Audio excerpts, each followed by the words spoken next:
Hello and welcome to the module on standard deviation, correlation and linear regression. By the end of this module, you would have learnt the basic concepts of standard deviation, correlation and regression, how to find the strength of association between two variables through a correlation coefficient, and how to find the line of best fit using the least square regression line. Let us now see the measures of central tendency and dispersion. The mean, median and the mode give us only one characteristic of a frequency distribution, that is the central tendency. These averages do not tell us anything about how the scores of measurements are arranged in relation to the center. To give a better picture of a distribution, we also need to know the extent to which the individual values deviate or scatter from the central tendency. Measures of dispersion help us to know the degree of uniformity and consistency in the data series. Let us begin with standard deviation. The concept of standard deviation was introduced by Carl Pearson in 1893. It is so far the most widely used measure to study dispersion. It is also known as the root mean square deviation and is denoted by the Greek alphabet sigma. The greater the amount of variability, the greater is the standard deviation. A small standard deviation means a high degree of homogeneity in the series. Standard deviation is also useful in judging the representativeness of the mean. What is the relation between standard deviation and normal curve?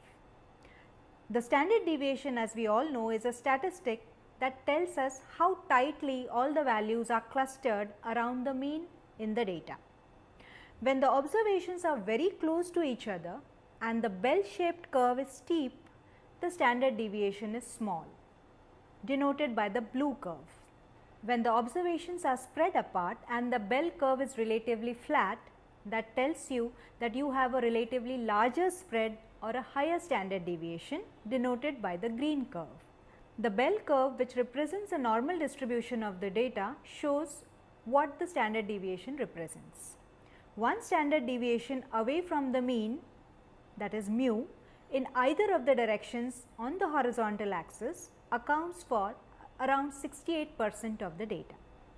Two standard deviations away from the mean accounts for roughly 95% of the data, while three standard deviations represent about 99.76% of the data values. The standard deviation formula can be represented using the sigma notation. It can be stated as sigma is equal to under root summation x minus mu bracket square upon the total number of values, that is n. Note that the standard deviation is the square root of the variance. Now let us see the difference between population standard deviation and sample standard deviation. The population standard deviation is used when the data being analyzed includes the entire set of possible data values. It is usually given by the formula sigma x equal to under root summation xi minus x bar bracket square upon n, where n is the total number of units in the population. When we come to the sample standard deviation, the sample values are used to calculate the standard deviation instead of the population values. The sample standard deviation is usually denoted by Sx and is given as under root summation xi minus x bar bracket square divided by n minus 1. For example, if all the students in a college were asked how many books they had borrowed in the last academic year, then it would imply that the entire population has been studied. If this was the case, then population standard deviation should be used. However, if only a few students were asked about their borrowing of books, then one should use the sample standard deviation formula. An example on how to compute the standard deviation using this formula has been given in quadrant 1. Let us now come to coefficient of variation which is usually abbreviated as C dot V. The standard deviation discussed above is an absolute measure of variation. If we want to compare the variability of two or more series, we use the corresponding measure known as the coefficient of variation. That group or series for which the coefficient of variation is greater is said to be more variable, in other words less consistent and less stable. Since sigma, that is the standard deviation, and x bar, which is the mean, are both measured in the same units, the coefficient of variation becomes a pure number independent of the unit of measurement. It can thus be used for comparing the dispersion of two or more distributions given in different units. The formula for coefficient of variation is given as Cv equal to sigma upon x bar into 100. Now let us see what correlation means. Correlation is a statistical technique used for analyzing the behavior of two or more variables. The relationship between any two variables or their interdependence is known as correlation. It is also described as covariation among the two variables or ranks in the same or reverse direction. It examines and derives the degree and direction of relationships. Given any two variables, say x and y, we often wish to know what will happen to one of these variables if some changes take place in the other. It is important for us to remember that correlation does not necessarily indicate a cause and effect relationship. It only provides us with a pure quantitative measure. Let us now see how correlation can be used in practical life. The study of correlation is of immense use in our day-to-day life because most of the variables show some kind of relationship. For example, there is always a relationship between price and supply. With the help of correlation analysis, we can measure the degree of relationship existing between these two variables. Once we know that the two variables are related, we can go ahead and estimate the value of one variable given the value of the other. This is done with the help of regression analysis. In business, correlation enables the executive to estimate the costs, sales, prices and other variables on the basis of some other series with which these may be functionally related. There are four main types of correlation. First, positive and negative. Second, simple and multiple. Third, partial and total. And the fourth one, linear and non-linear. Positive correlation refers to the movement of variables in the same direction. It is simply the increase in the value of one variable accompanied by the increase in the value of the other. Negative or inverse correlation, on the other hand, refers to the movement of the variables in the opposite direction. Simple correlation refers to the relationship between two variables, one dependent and one independent, while multiple correlation refers to the relationship between more than two variables, that is one dependent and several independent variables. For example, if we study the relationship between price of steel, the price of cars and the price of tires, it is a problem of multiple correlation. Under partial correlation, we assume only two variables to be influencing each other, keeping the effect of the other influencing variables constant, whereas in total correlation, no variables are held constant. For example, we study the effect of price of a good on demand for that good, keeping income levels constant. The fourth, the linear and the non-linear type, is based on the ratio of change between the variables under consideration. A linear correlation has a constant ratio of variation in the values of two variables. whereas in non-linear or curvilinear correlation, the amount of change in one variable does not bear a constant ratio to the amount of change in the other related variable. For example, if we double the hours of study, the marks would not necessarily be doubled, or if the amount of rainfall were to double, the production of food grains would not necessarily be doubled. Let us now come to the coefficient of correlation. The degree of correlation is measured by the coefficient of correlation for any amount of change in the concerned variables. This coefficient usually ranges between -1 and +1. The broad categories of classification can be given as: if the degree is perfect, the direction is positive, then the correlation would be +1. If the direction is negative, the value would be -1. If the degree is significant and the direction is positive, the correlation would range from +0.75 to +1, and if it is negative, it would range from -0.75 to -1. In case of high degree of correlation and positive direction, the correlation coefficient value would range from +0.50 to +0.75, whereas in case of negative direction, it would go from -0.50 to -0.75.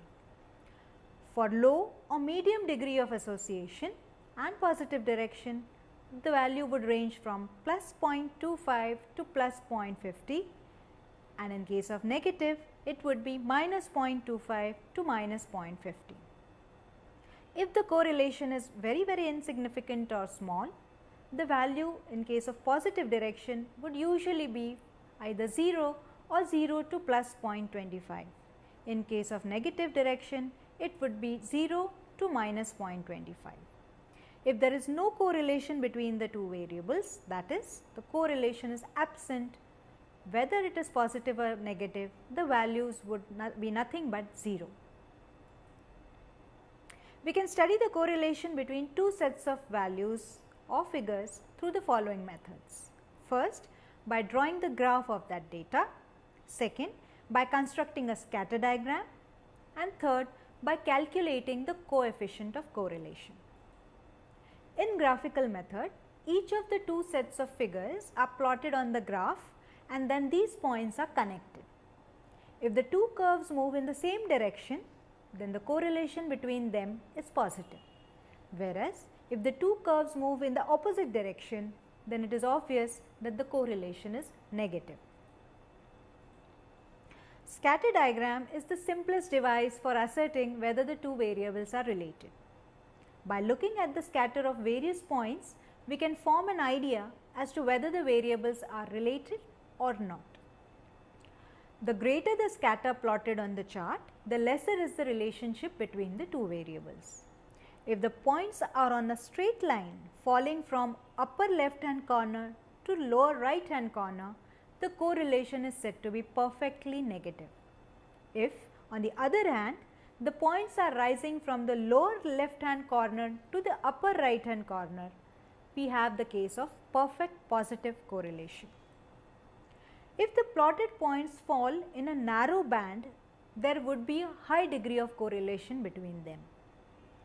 Correlation would be positive if these points show a rising tendency, again from lower left hand corner to upper right hand corner, as depicted in figure A.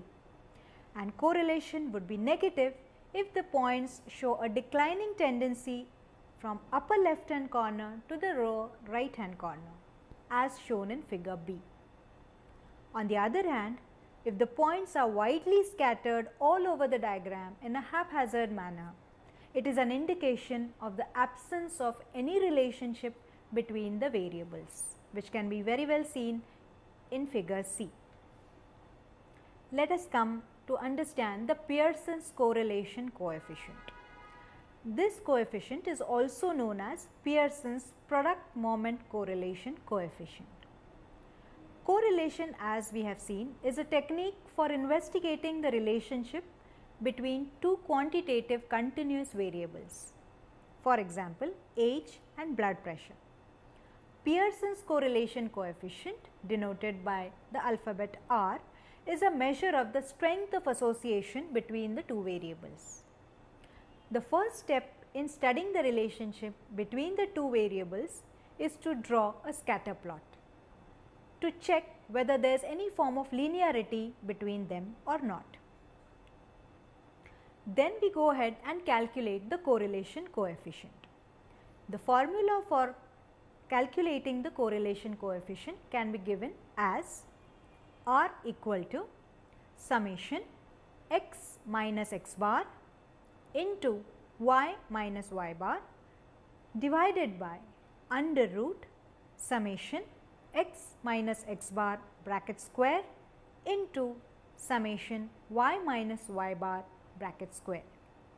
This can be further simplified as R equal to summation xy upon n into sigma x and sigma y, where sigma x and sigma y are the corresponding standard deviations for the series x and y respectively, and x and y are the differences of the values from their respective means. N, as we all know, are the number of observations in your data. Please refer to the quadrant 1 for an example on Pearson's correlation coefficient. Let us now see the merits and the limitations of the Pearson's coefficient of correlation. Amongst all the methods used for measuring the degree of relationship, Pearson's method is the most popular. However, the utility of this coefficient depends in part on a wide knowledge of the meaning of this yardstick together with its limitations. These include: first, the correlation relationship always assumes a linear relationship regardless of the fact whether the assumption is correct or not. The second limitation is that we need to take great care in interpreting the value of this coefficient. The value is unduly affected by extreme items. Moreover, as compared with the other methods, this method takes more time to compute. Let us see what a correlation does not tell you. The evidence from the correlation does not allow one to make cause and effect judgments. That is, we cannot say that father's height caused son's height to be smaller or bigger.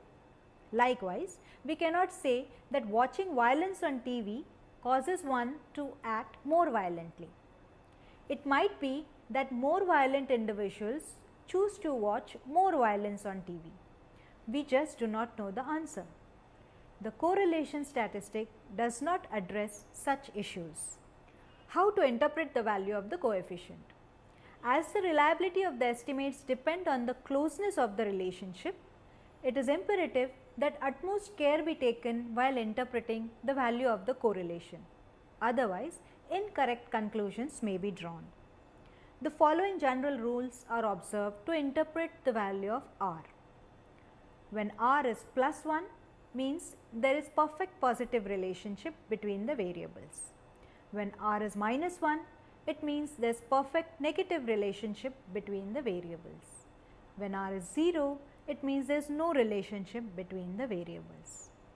The closer R is to either plus 1 or minus 1, the more stronger is the relationship between the variables. Let us see what is rank correlation coefficient.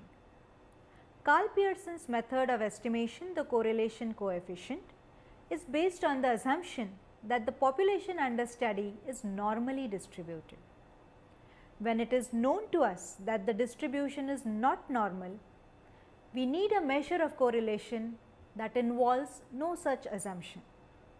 Moreover, there are many areas where it is not possible to measure the variability under consideration quantitatively. Both these issues can be addressed by ranking the observations according to the size and basing the calculations on their ranks rather than on the original observations. This measure is used especially when quantitative measures for certain factors cannot be fixed, but the individuals in the groups can be arranged in order, thereby obtaining a number known as rank for each individual in the group. The rank correlation is usually denoted by the Greek alphabet rho and is defined as rho equal to 1 minus 6 summation d square upon n into bracket n square minus 1, where d is the difference between the ranks of the two series. Please refer to quadrant 1 for an example on rank correlation coefficient. Let us see the merits and demerits of the rank correlation method. The merits: this method is simple to understand and easier to apply than the Karl-Pearson's method.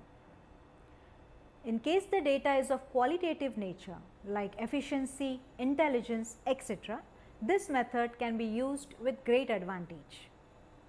Moreover, this is the only method that can be used when we are given the ranks and not the actual data. We also have a few limitations for this method. This method cannot be used for finding out correlation in a grouped frequency distribution.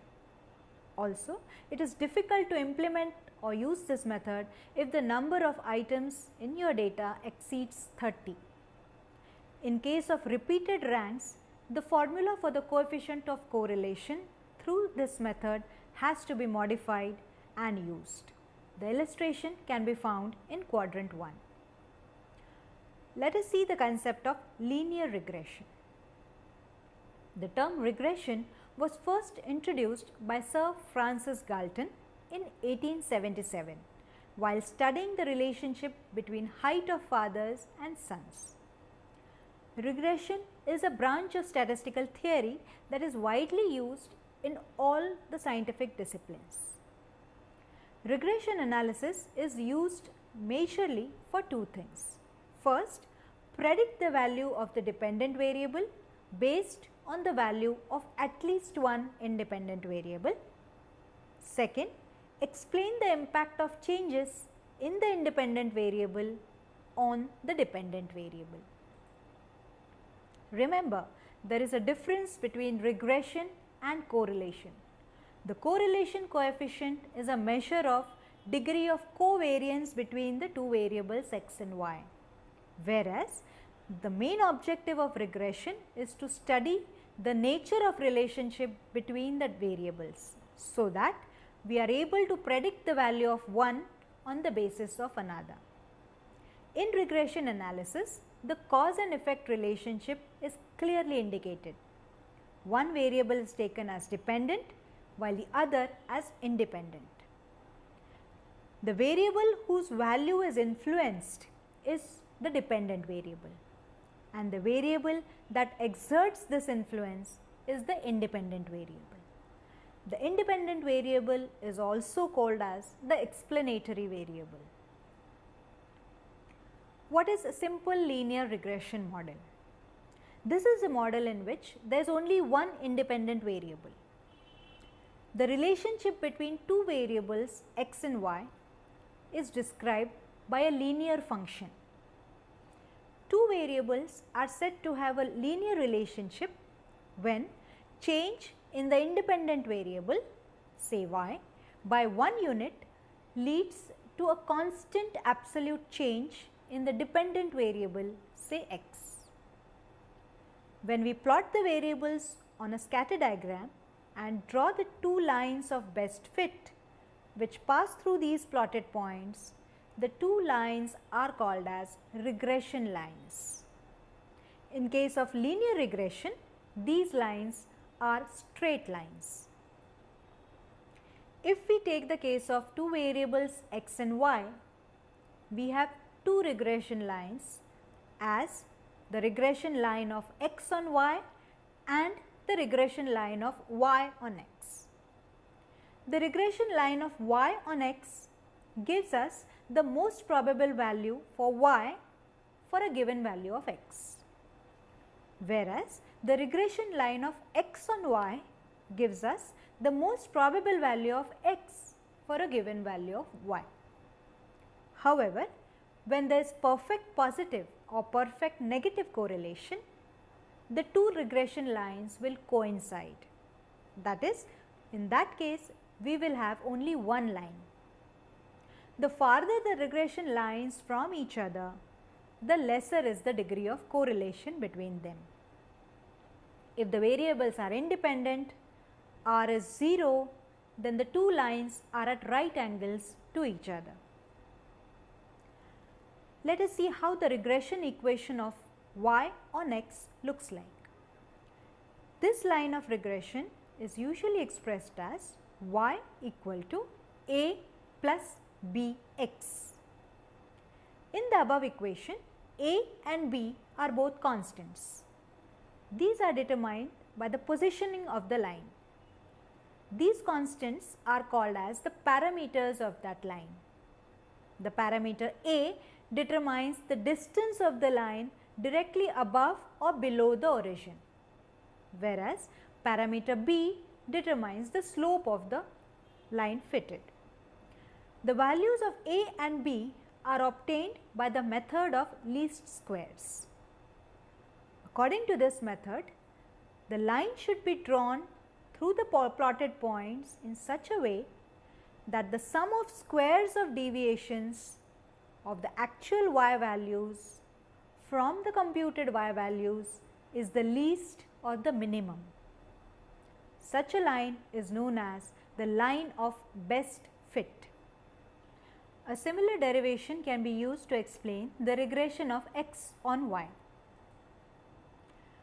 What is the standard error of estimate concept? Perfect prediction is not always possible with the help of regression equations. So, we need a measure on how precise this prediction can be. The standard error of estimate, symbolized by SXY, measures the dispersion about the regression line. In other words, the standard error measures the accuracy of the estimated figures. The smaller the value of the standard error of estimate, the closer will be the dots to the regression line and better will be the estimates based on the equation for this line. Every sample has some variation in it, unless all the values are identical, and that's unlikely to happen. The total variation is made of two parts: the part that can be explained by the regression equation and the part that cannot be explained by the regression equation. The ratio of the explained variation to the total variation is nothing but the standard error. Let us summarize the entire module. Measure of dispersion helps us to know the scatter from the central tendency. Standard deviation is so far the most widely used measure to study dispersion. The greater the amount of variability, greater is the standard deviation. If we want to compare the variability of two or more series, we use the coefficient of variation.